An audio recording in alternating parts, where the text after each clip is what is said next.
we did sort of a subset of 1 Corinthians 9, right? We were looking at how we as Christians, Bible believers, should respond to the way things are going on in the world right now. And 1 Corinthians 9 actually addresses that. And we use that sort of as a springboard in Paul's attitude toward life and ministry and culture as a springboard to a larger topic. And I don't know if I got down to the end of the service and it's like the entire tech team was like, converging and saying this. I don't know if there was a spiritual warfare going on, some kind of demonic attacks or whatever. But for those of you who are watching online, I hope today's works a whole lot better than last week's, because the technology last week was not cooperating at all. So we just assume that it was a very important message that the enemy didn't want everybody else to hear. So those of you who were in the room got to hear it. But I mean, I sort of laughed that off, but it's a serious thing. There is spiritual warfare. There is an enemy out there who does not like truth and does not like us to hear truth. And so we talked about the current culture and how we are supposed to respond. And we used Paul's attitude in 1 Corinthians 9 as our jumping off point. So this week I want to make sure that we don't just, it's one thing to use a passage to teach a bigger thing, but we still want to make sure that we work through the passage and glean everything, or at least the big stuff that we can out of it. So we're going to be in 1 Corinthians 9 again today and actually working through the chapter. So, the Apostle Paul is talking about his apostleship and his rights. Now, to put this in perspective, because we've been jumping around a little bit, chapter 7, which we looked at a few weeks ago, was on marriage, and he addresses divorce and remarriage in there as well, but primarily about marriage and how we work together, how we're supposed to spend our time, that sort of thing, right? And that was the first of several questions that the Corinthians had written to him and said, we need help with this. We need more information. And so he said, now, concerning this, and he gave an answer. A couple of weeks previous to that, Nathan was teaching in chapter 8, and he was talking, which starts this whole concept of rights. And the question that the Corinthians asked Paul in chapter 8 was, some people are okay doing one thing. Some people are not okay doing that exact same thing, and we're all Christians. How should we respond to this? What are our rights? I thought you taught us that everything was okay, but there are some Christians over here saying that everything is not okay. And the specific example was food that had been sacrificed to idols. Should Christians eat food that is sacrificed to idols? And the apostle basically said, yeah, it's fine. It doesn't matter because idols aren't anything anyway.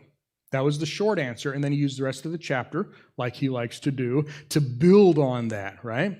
Well, coming out of chapter 8 into chapter 9, he's now going to take a bigger look at how do we work, how do we live, how do we present and promote our rights while at the same time living in a culture that doesn't like our rights, doesn't like our message, doesn't like any of those things. What should our attitude be, right? So that's what we're doing here in chapter 9. And so he starts off in the first couple of verses with a series of questions. And it's really interesting that in verse 1, he phrases the question in such a way that he's expecting a positive answer. Yes, of course. Okay, so we want to read it that way. But by the time we get down to verse 4 and 5, he's going to rephrase the question, so he's expecting a negative answer. Well, of course not. Okay? And without, blowing that up and adding of course and of course not, our translations usually just phrases it as a question. But we want to make sure we point that out. By the way, that's exactly the type of fun stuff that will be in our soap videos. Just telling you. That fun stuff. But in Luke, not 1 Corinthians. So, verse 1, am I not free? Okay, of course you are. Of course you are. Of course you're free. Am I not an apostle? course you are. Have I not seen Jesus our Lord? Of course you have. Are you not my work in the Lord? Of course we are. Okay, that's the way he's phrasing these questions. He said, if I'm not an apostle to others, at least I am to you, for you're the confirming sign of my apostleship in the Lord. This is my defense to those who examine me. Remember, he's talking about what he can and can't do legitimately as a believer. And in Corinth, there were all of these factions and all of these arguments, and you can and you can't, and my rights and your rights. And so he's like, all right, here's my defense. And then he asked a series of questions in verses 4 and 5. Do we not have the right to financial support? And the answer is supposed to be a negative, which means that I read something wrong, right? All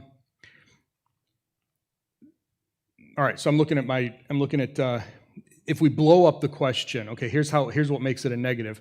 It's not that we don't have the right to financial support, do we? Well, no, you do have the right to financial support. Okay? It's not that we don't have the right to the company of a believing wife like the other apostles and the Lord's brother and Cephas, do we? No, of course you have that right. Okay? But verse 6, he really twists this around, and because it's such a twisty way of putting it, most of the English translations, so like the Net just says, or do only Barnabas and I lack the right not to work? Well, that's a hard way to phrase it anyway, because what he says is, what he's trying to say is, don't Barnabas and I have the right to not have to have another job in addition to ministry? Okay? This is why our English translations are, only that thick instead of this thick, because if you explode it, don't Barnabas and I have the right to be able to do ministry without having to take another job to support ourselves? Don't we have that right? Okay? Except he did it in a negative. Barnabas and I have the right. No, is it?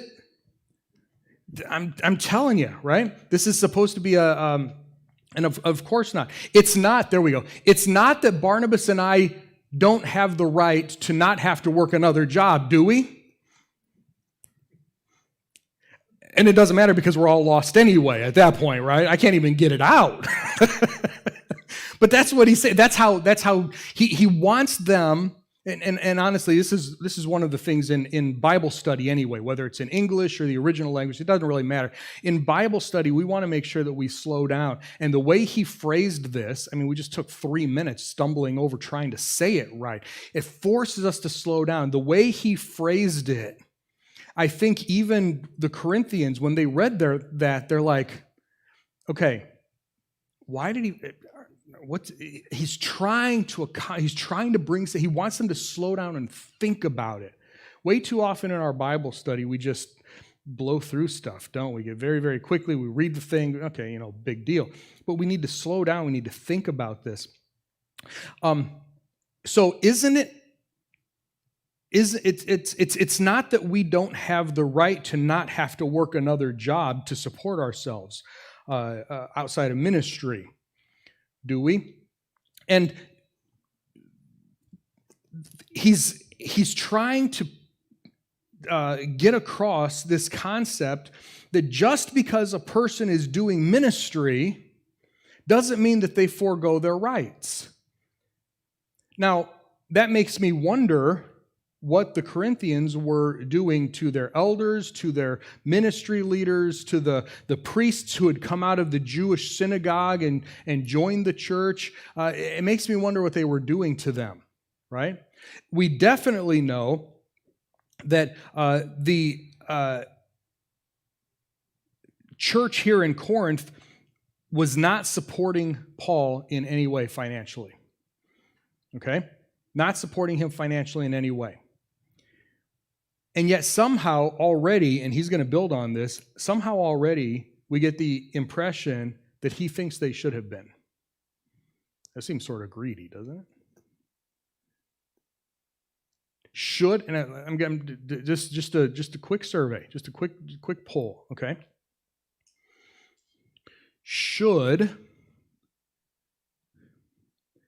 going to say the minister. I don't like the term minister because we're all ministers. Should a church leader, a ministry official, because Paul was an apostle, he wasn't a pastor, he wasn't an elder in this local church, he wasn't a ministry leader in the church, should he have expected, and that's the key word here, should he have expected money for what he was doing? What do you think? And it can go so many different ways. I get that. Should he have expected money for the ministry that he was doing and that he had done in Corinth? Just expected, and I'm trying to find a good way. Expected makes it seem off, doesn't it? Okay, all right. Okay, so because of the word expected, you don't like that. If we change the word, maybe.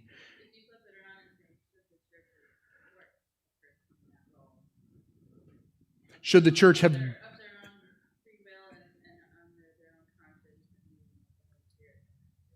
Okay, so if you would switch it around and say, if should the church want to do it, then absolutely yes. Should Paul have expected it? Then probably not, or absolutely not, or maybe not, or somewhere in the range of not, right?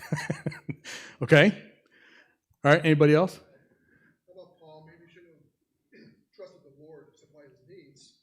Okay. And move upon the congregation to do that for him. Okay. All right. So sort of goes along with the other one where maybe not expected or demand it. See, demand is even further than expect, right? So maybe not expect it or demand it, but trust God that he would move the church to do it. Isn't that just sort of offloading the I trust God expecting that he will, roundabout way do it through the church?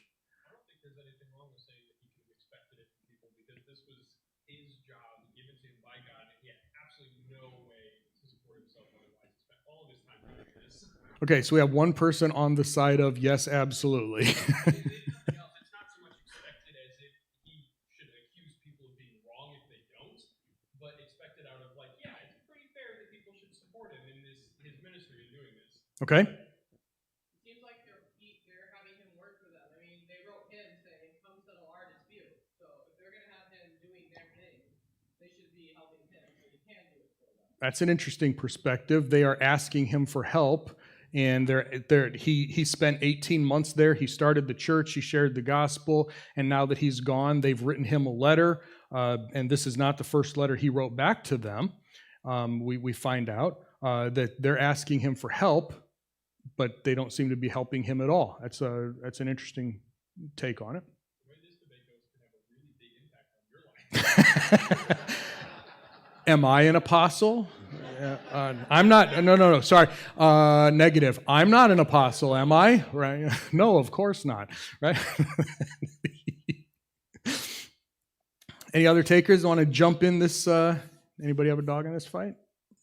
No? Okay. All right. So, at the very least, what seems like is an oddball concept in the middle of this series of questions is the only one that I put a bullet point on because the other is hard to bullet point. It really takes more discussion and work through. But he said in verse 2, right? If I'm not an apostle to others, at least I am to you because you are the confirming sign of my apostleship in the Lord. So remember, he's defending his apostle. He's not defending his paycheck. Okay, so let's be sure we understand. He's not defending his paycheck. He's defending his apostleship. He's like, you are not treating me with at least the respect that I deserve given the position that I'm in, and all you have to do is look around. Look around. You are my confirming sign. You are the thing that proves the impact that I've had. And I think even for those of us who are not apostles, which would be all of us, right? Even for those of us who are not pastors and or elders, because those terms are interchangeable, which is most of us, the people that we impact, the people that we influence, that we minister into their lives, whether it's in the immediate local congregation or anywhere else, I hope that is an encouragement. This is actually a very encouraging passage, believe it or not, an encouraging chapter. I hope as you look around at the people that have come in and out of your lives, that you are encouraged by the impact that you've had. Now, we can't see the total impact that we have on other people's lives, of course, right? We won't know that maybe until the judgment seat of Christ. We have no idea the impact that we've had on everybody. But if you can look at the people who have impacted your life and you thank God for them, even like we did with Sandra and Dick this morning, right? They had a huge impact on our church for decades as they were actively ministering week in and week out, during the week, the whole thing. Okay? As you look at the people who have impacted your life, that should help us look around and say, yeah, I'm impacting people too. And I think that's okay. The Apostle Paul said, look around. I have made an impact in your life because, as he'll say later on in the chapter, because of this ministry that God has given to me. And I think that should be encouraging. I think that's a big deal. But then in the next couple of verses, he gives some practical examples of a particular truth, that one that we were just discussing. And so that's in verses 7 through 10. He asks a series of questions here. And these are just sort of rhetorical questions, right? Whoever serves in the army at his own expense. Does anybody go into the army and not get paid for it? Maybe somebody, not that I know of, right? Okay. And that was true. Oh, by the way, fun fact, all right? I didn't put it in my notes, but I had thought about it, and I'm going to go ahead and give you a fun fact anyway, all right? You know that phrase? In fact, I just heard it just this week. Somebody who is worth their salt. You know that phrase? Okay, maybe you've already heard this fun fact, and so it's not quite as fun anymore, but it'll remind you of it, right? One of the ways a Roman soldier could get paid was in salt, a bag of salt. Different weights, whatever, because salt was such an important part of their culture, preservative, seasoning, everything. Okay, you wouldn't want to be paid in salt, but back then that was a huge part, and they could be paid in salt. And their salt payment was partly based on how much they were worth as a soldier. It could be their rank, it could have been a bonus, it could be whatever. So when we use or hear that phrase, somebody who is worth their salt, that is a multi-thousand-year-old concept from somebody who was actually paid in salt. And the more salt they got paid, the better that they would be able to have food preserved and seasoned and everything. So, are you worth your salt? It's just sort of are you worth what you're paid, either in your job or your what? Are you worth what? Anyway, fun fact. Whoever serves in the army at his own expense, who plants a vineyard, and I think any garden, I don't plant a garden, but you have, or a vineyard rather, but you have a garden at home. Who plants a vineyard or a garden and doesn't eat its fruit? Who tends a flock and doesn't consume its milk? Am I saying these things only on the basis of common sense? Or doesn't the law say this as well? In verse 7, we see some practical examples of this principle, that a person should be paid not just for his work, but also from his work. He should be able to live off of. And we still see this in a lot of companies today. Businesses, if not every company can do this necessarily just because of the nature of their industry or whatever, but maybe you work for an organization or a company or a business that gives you a discount on whatever their thing is, right? If you get a discount, in a sense, you are getting paid not just for your work, but you're also getting paid from your work. The Apostle Paul said, that's great. And in fact, if at all possible, they should be able to do that. You're producing that. And so if you get a discount at work or you get free stuff at work, not like you're stealing pencils or anything, but actually something that the company wants to give you that they produce, that's a biblical principle. Okay, you're working at that thing and you're consuming part of that thing. So there's a practical, he just gives these practical examples, but there's also a biblical principle, a biblical truth as well. And this comes from Deuteronomy chapter 25. And he quotes, it's written in the law of Moses, don't muzzle an ox while it's treading out the grain. Right, so the millstones, they would have two millstones stacked on top of one another with a hole down the center, and they would pour the grain or the corn or whatever, and it would get lodged in between the millstones, and as it turned, it would turn it into flour or whatever. And the way to turn it would be to attach an ox or a donkey or something to it that you've seen. It just walks around in a circle, right? Walks and walks around in a circle. Well, cheapskates would muzzle the animal so it wouldn't eat all the produce as the flour came out, as the corn kernels and grains and stuff.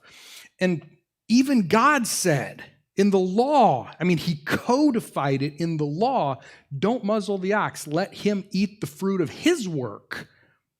And the Apostle Paul says, God's not concerned about oxen here, is he? That isn't the point. God didn't write a law for the ox. He wrote a law because there's a bigger principle about somebody who should be able to consume from their job. Isn't he surely is he surely speaking for our benefit? It was written for us because the one plowing and the one threshing ought to work in hope of enjoying the harvest. And so there's not just practical examples, there's also biblical examples of this. And Paul is saying, listen, I've done this. It seems like there should be some kind of benefit. But then he goes a little bit further. Verse 11, if we sowed spiritual blessings among you, is it too much to reap material things from you? Which is more important, spiritual or physical? You weren't loud enough. Let everybody online hear. Spiritual. Good. Okay. That was actually let me hear because I couldn't hear you either. Which is more important, spiritual or physical? Spiritual is more important. Now, that can be taken to an extreme. There was a belief system that ended up being called Gnosticism. It sort of shows up in a lot of different religions and a lot of different forms, but Gnosticism was one of the big ones that minimizes physical to the point where it says all physical things are bad, spiritual only. We see this in some modern day religions as well, that it's all spiritual, to the point where they even deny that physical may even really exist, that it's just a figment of our spiritual imagination, okay? If you're sick, get over it, because sickness doesn't exist, because that's a physical thing. It's all in your mind, okay? Well, I would guess that most of us would say that that's not true, but there are some people who believe that, okay? And it comes from this imbalance of spiritual and physical, and yet Paul said spiritual things, spiritual matters still are more important than physical things. And so, if we sowed spiritual blessings among you, is it too much to reap material things from you? If others receive this right from you, are we, and now he's talking about himself and maybe his team, are we not more deserving? And I think this goes back all the way to the very early chapters where he said, you may have 10,000 teachers in the Lord, but you have only one Father. I'm the one who shared the gospel with you. And that's the most important thing of all. Why are you not supporting financially what we are doing? Why are you willing to give money to everything else, but you're not willing to support the most important ministry of all, which is the preaching of the gospel? And so I'm leaning a little bit more toward, I think expect might not be that bad of a word. Demand we might still push back on, but expect, it sounds like he expected something. But notice, halfway through verse 12, he changes something. But we have not made use of this right. Isn't that interesting?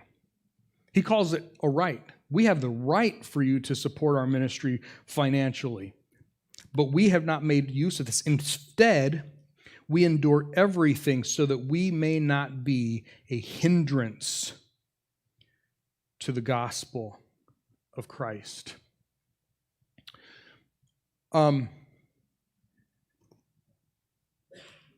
Don't you know that those here? Oh, so here's the religious example then too. We've seen practical examples, we've seen a biblical example, but then there's just generic religious examples as well. Don't you know that those who serve in the temple eat the food from the temple, which, by the way, is true both in pagan religions and in the Israelite law?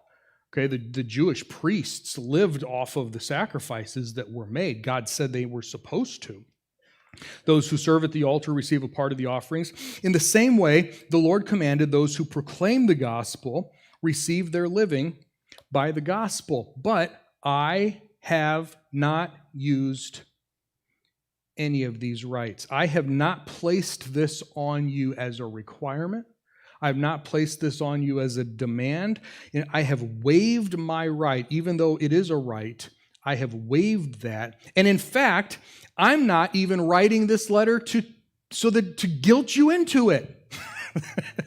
Sort of a passive-aggressive way of making sure he gets his paycheck, right? I really deserve this. You should. Spiritual things are more important than physical. But I'm not even writing this so that something will be done for me. In fact, it would be better for me to die than... And he just sort of trails off, and he changed. No one will deprive me of my reason for boasting. I'm not going to let anyone deprive me.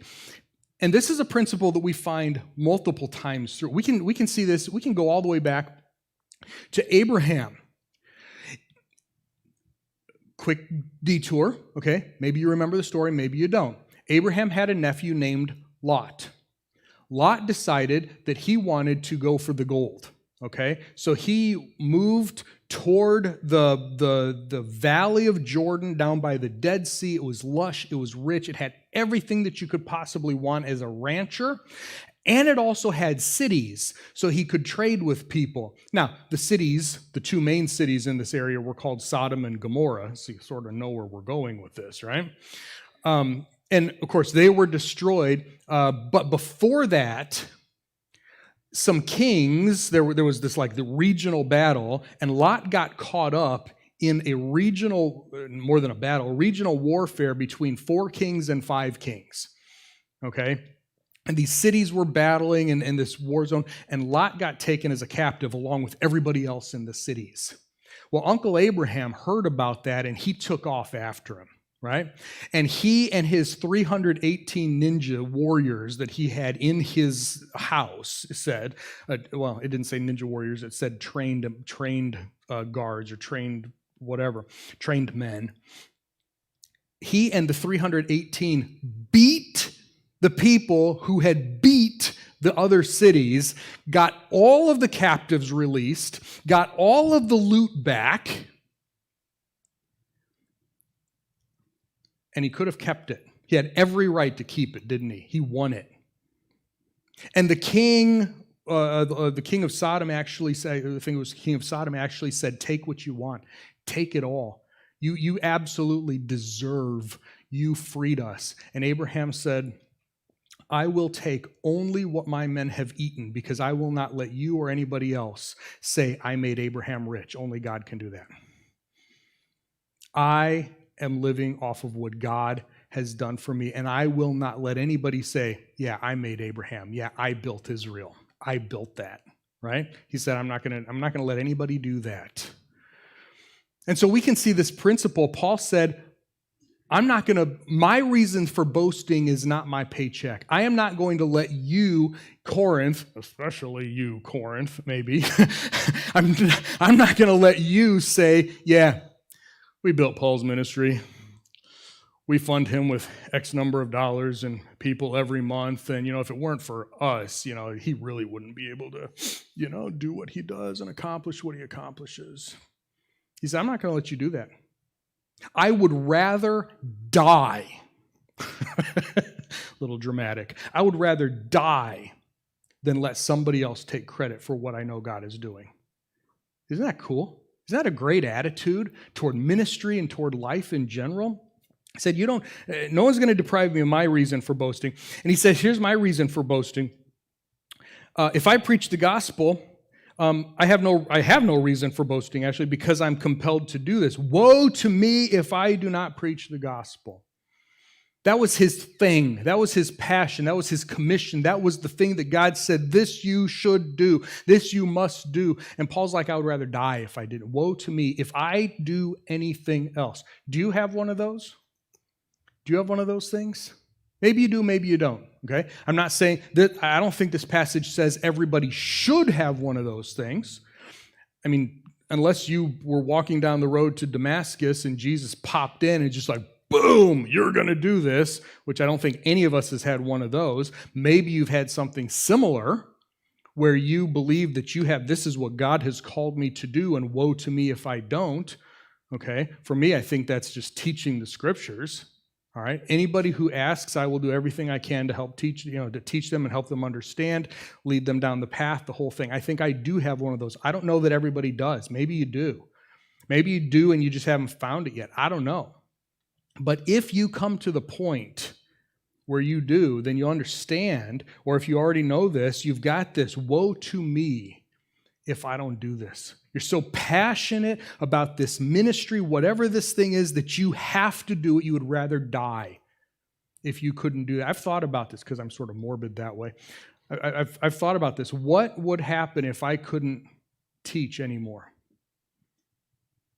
And this sounds sort of selfish, but I've actually thought that, I'm not like, I don't think this is heroic. I think this is sort of the downside of this, is I would rather die if I couldn't teach anymore. Now that sounds selfish, and my family would, depending on the day, would probably not agree with me on that. Maybe some days they would,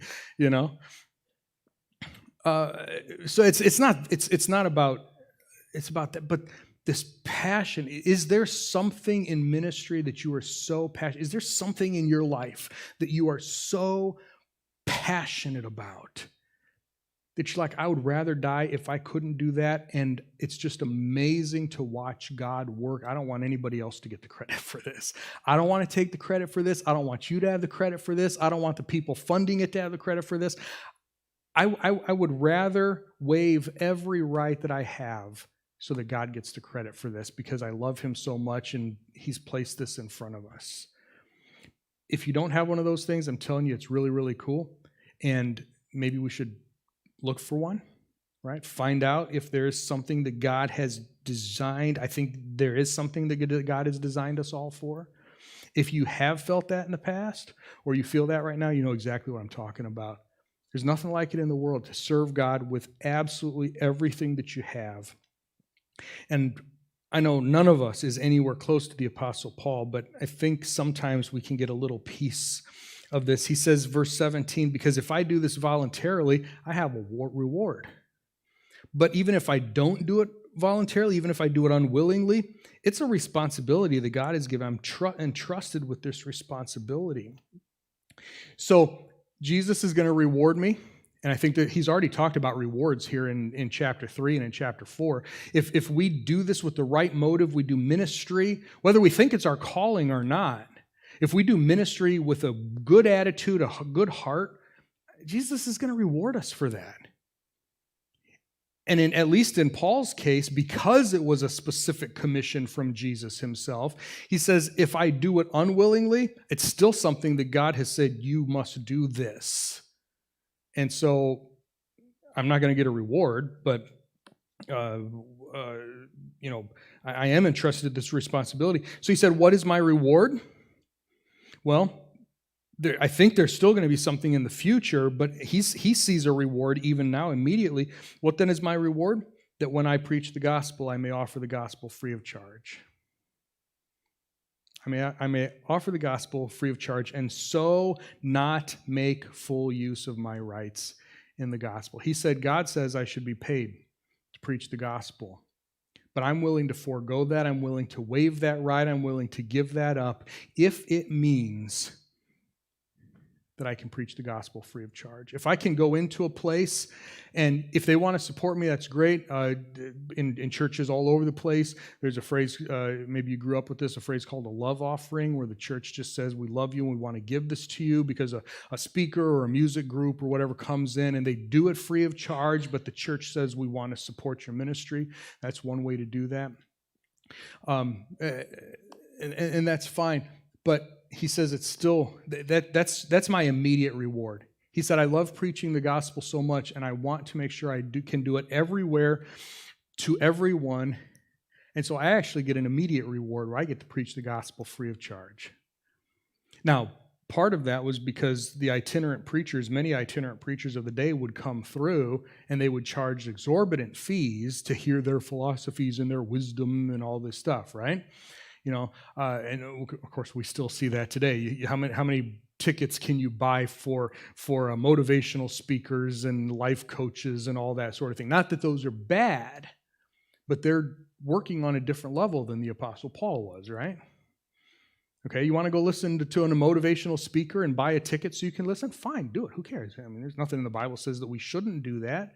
But Paul said, why do I want to charge $25 or $50 or $100 so that I can preach the gospel, so that you can hear the gospel? I don't want to do that. I need another income source. In fact, he moves on with his attitude here. He says, and this is what we saw last week, since I'm free from all things, all people, whatever, I can make myself a slave to all in order to gain even more people. I can go into any situation and I can fit in so that I can preach the gospel, because that's all I really care about. To the Jews, I become like a Jew to gain the Jews. Those under the law, I become like one under the law, which means he restricts the things that he knows he's free to do, sort of like in chapter 8. He restricts himself. Says, I won't do those things. He says, even though I'm not under the law. To gain those under the law, to those free from the law, those who think they can do anything, I become like one free from the law, even though there are still commands. I still have to obey the law of Christ. I don't just get a free-for-all because I'm in an area that is a free-for-all. Okay, I'm not going to go do everything just because, legally I can. To gain those fruit, to the weak I become weak. In order to gain the weak, I've become all things to all people, so that by all means I may save some.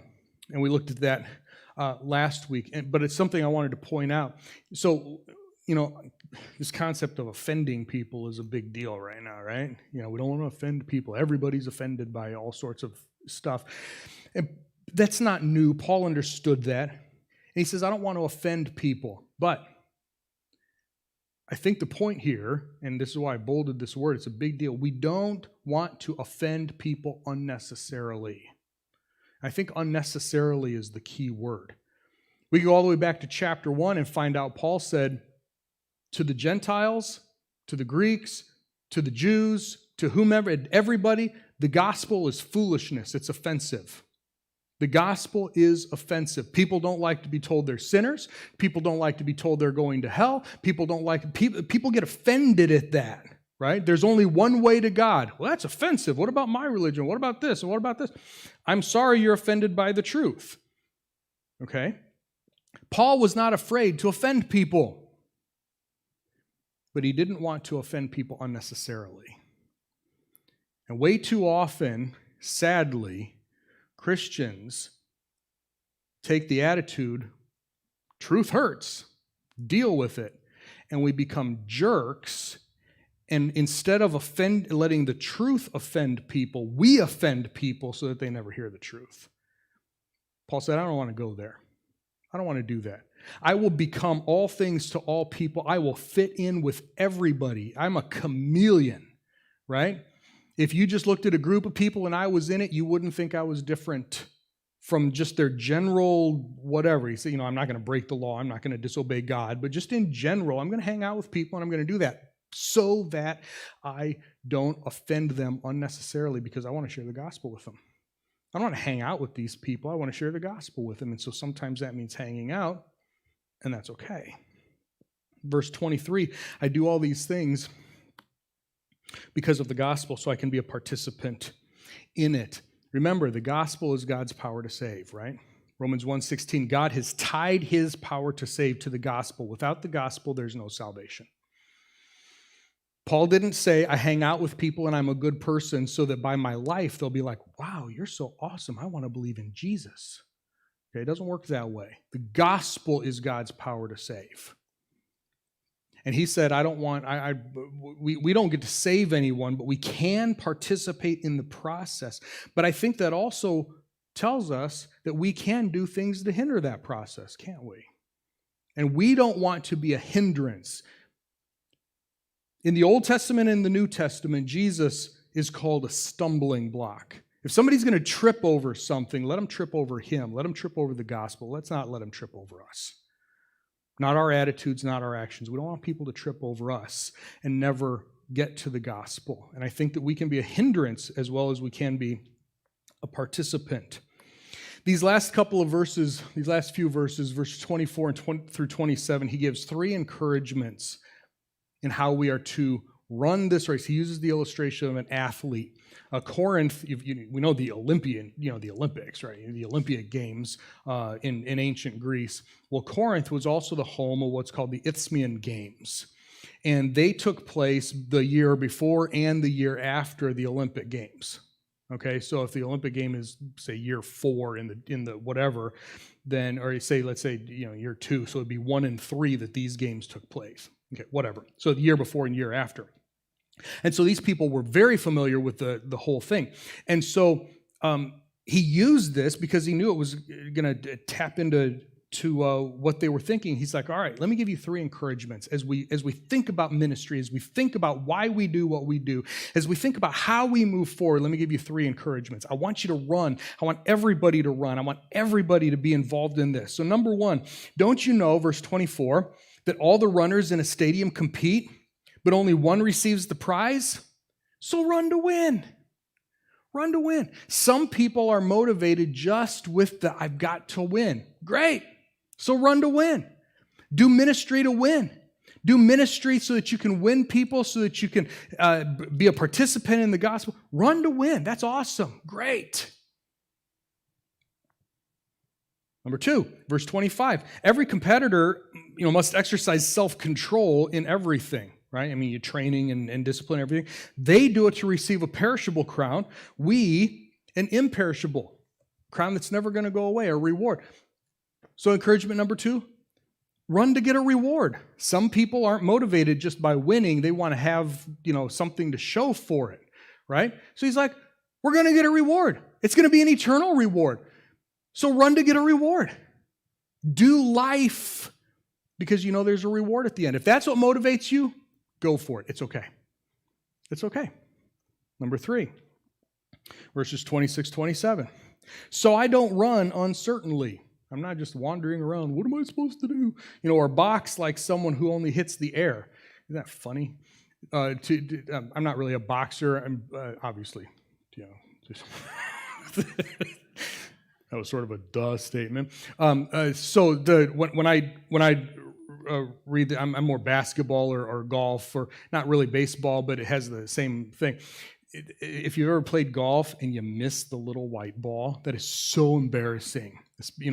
When you're on the first tee and everybody's all lined up. I've done this way more times than I want to admit. You're standing there and everybody's watching you and everything, and you just whiff, just whoosh. It's like, oh, that's what he's talking about.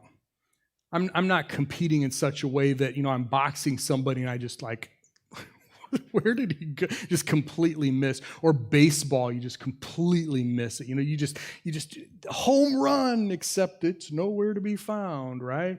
Or in basketball, air ball, right? So embarrassing. He says, that's not how I work. I train, I do everything. Verse 27, I subdue my body. In some translations say I beat my body into submission. I like translations who don't say that, honestly. I just go with a different translation. I subdue my body, make it my slave, so that after preaching to others, I myself will not be disqualified. Not a salvation thing, but disqualified from the running. He wants to win. He wants a reward. He wants to get there and hear, well done, good job. He said, why would I want to do life and ministry in such a way that I get disqualified from the race before it's even over? This is why I think this whole attitude permeates when we come all the way to the end of 2 Timothy, and he says, I have run the race. I have fought the good fight.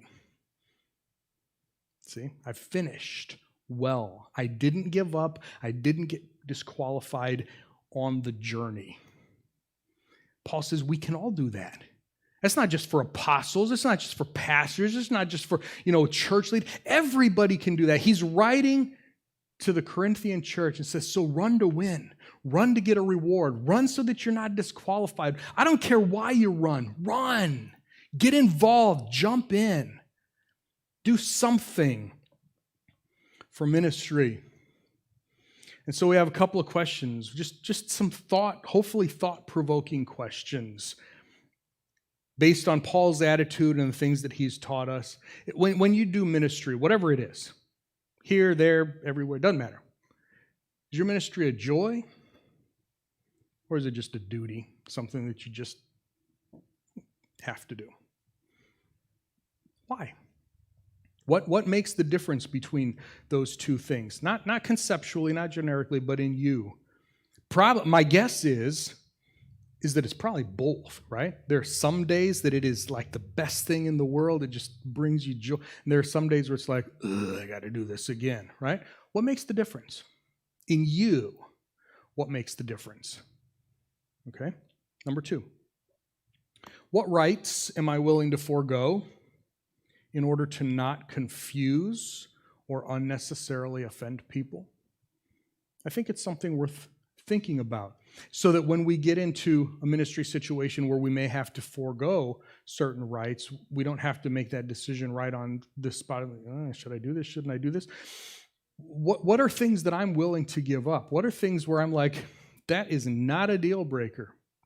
That's fine. I'll give that up if that means that I can do ministry here or in this situation. And then finally, just even in broader question, are you running the spiritual race at all? Are you actually engaged in the path? Are you actually engaged in your spiritual growth? Are you running this race? Are you involved? Or are you just sitting there and just doing life like, doesn't really matter? Because it does. It does matter. We need to be pushing forward in our spiritual growth. We need to be pushing forward in our discipleship and our maturity. We need to be doing that. That's why we talk about the path around here so much, to keep it fresh and in front of us. It's a big deal. And if we're just sitting through life like, whatever comes next, that's what's going to happen. That's not what God has designed for us, and it's not what God has designed us for.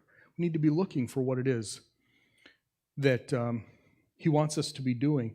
And maybe we just need a different motivation.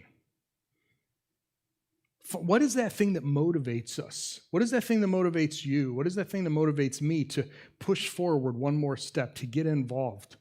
And how can we build that into our lives in such a way that we want to serve God? Sometimes we serve out of duty, and that's necessary to get started until it becomes a joy, and that's okay. That's okay. And we all have days.